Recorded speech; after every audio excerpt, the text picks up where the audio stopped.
Hello friends, ओम श्री गणेशाय नमः। जय माता दी। आप सभी का स्वागत है आपके अपने यूट्यूब चैनल पर। आप सभी को नवरात्रि की हार्दिक शुभकामनाएं।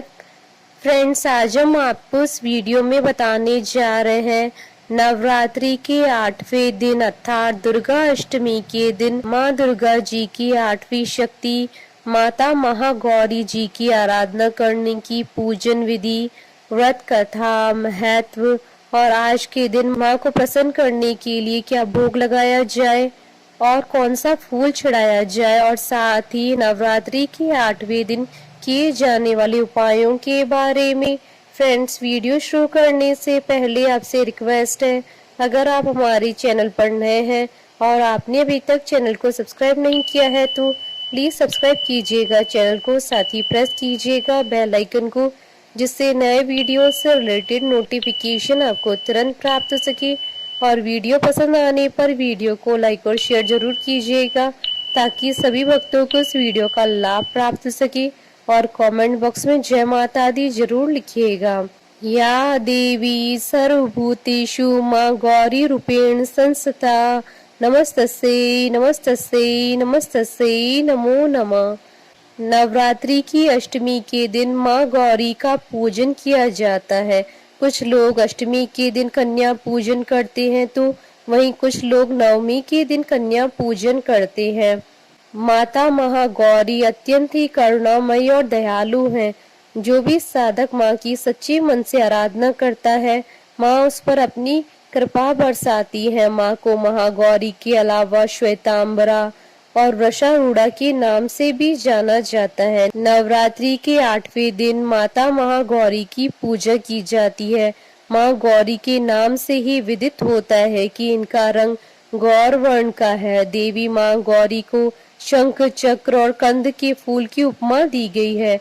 अष्ट वर्षा भवेद गौरी यानी इनकी आयु 8 साल की मानी गई है। माँ के वस्त्र और सभी आभूषण श्वेत रंग के, इसलिए माता महागौरी का एक नाम श्वेतांबरा भी है। माँ सिंह के साथ बैल की भी सवारी करती हैं, इसलिए इन्हें वृषारूढ़ा कहकर संबोधित किया जाता है। माता महागौरी की 4 भुजाएं हैं, जिसमें दाहिना हाथ अभय मुद्रा में है तथा नीचे वाले हाथ में त्रिशूल धारण कर रखा है। ऊपर वाले बाएं हाथ में डमरू धारण कर रखा है और नीचे वाला हाथ वर मुद्रा में है। माता की मुद्रा बहुत ही शांत है। माँ गौरी की पूजा करने से अलौकिक सिद्धियों की प्राप्ति होती है। माँ का विधि विधान से पूजन करने पर उनके भक्तों की जीवन की सभी कष्ट दूर हो जाते हैं। देवी महागौरी की कृपा से असंभव से असंभव कार्य भी संपन्न हो जाते हैं। इसलिए नवरात्रि की अष्टमी के दिन ध्यान, स्मरण, पूजन, आराधना भक्तों के लिए सदैव शुभ रहती है। माता महागौरी के पूजन से मनुष्य सत्य की ओर अग्रसर होता है और असत्य का त्याग करता है। माता महागौरी की कृपा से उनके साधकों के जीवन के सभी कष्ट समाप्त होते हैं और उन्हें जीवन के सभी सुखों की प्राप्ति होती है।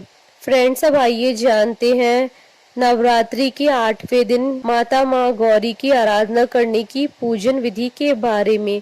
इस दिन साधक को प्रातःकाल स्नान करने के बाद स्वच्छ वस्त्र धारण करने चाहिए। इसके बाद एक लकड़ी की चौकी पर माँ की प्रतिमा को स्थापित करना चाहिए। प्रतिमा स्थापित करने के बाद माँ को लाल चुनरी चढ़ानी चाहिए। इसके बाद माँ को स्वाग का सभी सामान अर्पण करना चाहिए। इसके बाद माँ को फल, फूल, नैवेद्य आदि अर्पण करना चाहिए और माँ की कथा सुनकर धूप व दीप से आरती उतारनी चाहिए। इसके बाद माँ को हलवा, चने, पूड़ी और नारियल के प्रसाद का भोग लगाना चाहिए। अष्टमी के दिन कन्या पूजन करना श्रेष्ठ माना जाता है। अष्टमी और नवमी पर लोग कन्या पूजन करके नवरात्रि का समापन करते हैं। इनमें कन्याओं की संख्या 9 होनी चाहिए, नहीं तो 2 कन्याओं की पूजा भी कर सकते हैं। कन्याओं की आयु 2 साल से ऊपर और 10 साल से अधिक न हो। भोजन कराने के बाद कन्याओं को दक्षिणा देनी चाहिए। कन्याओं के साथ लांगुर अर्थात लड़के को भी बैठाना चाहिए। फ्रेंड्स, अब आइए जानते हैं नवरात्रि के 8वें दिन किए जाने वाले उपायों के बारे में।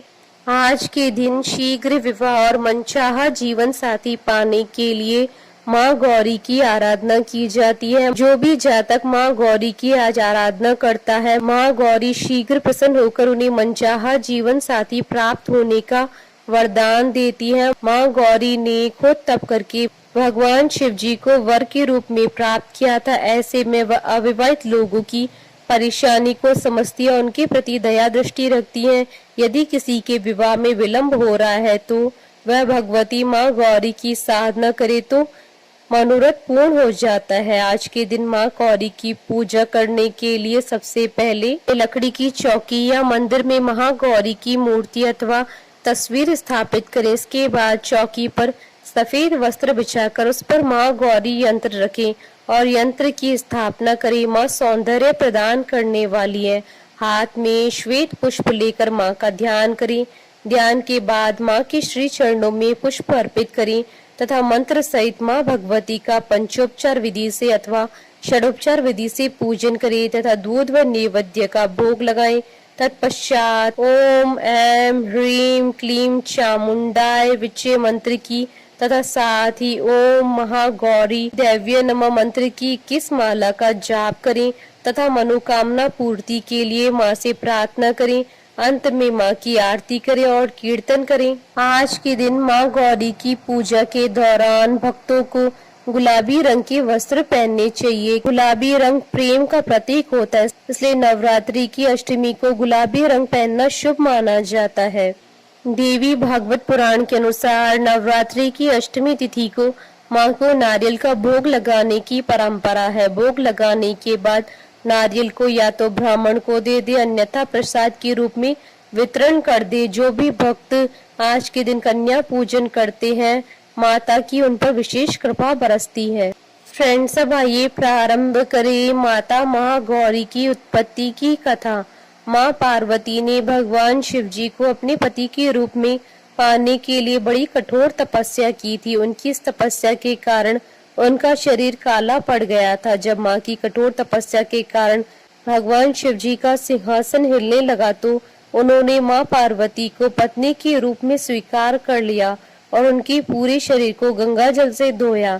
गंगा जल से माँ पार्वती के शरीर को धोने के बाद उनका शरीर कांतिवान और गोरा हो गया। तब से ही माँ का नाम गौरी पड़ गया। माँ का यह रूप अत्यंत ही करुणामयी, स्नेहमयी, शांत और मृदुल है। माँ के इस रूप का ऋषि गणों ने इस प्रकार वर्णन किया है। सर्व मंगल मांगल्ये शिवे सर्वार्थ साधिके शरण्ये त्र्यंबके गौरी नारायणी नमोस्तुते। माता महागौरी को लेकर एक और कथा शास्त्रों में दी गई है, जिसके अनुसार एक जंगल में एक शेर काफी समय से भूखा था। वह भोजन की तलाश करता हुआ माता महागौरी के पास पहुंच गया, जहां वह तपस्या कर रही थी।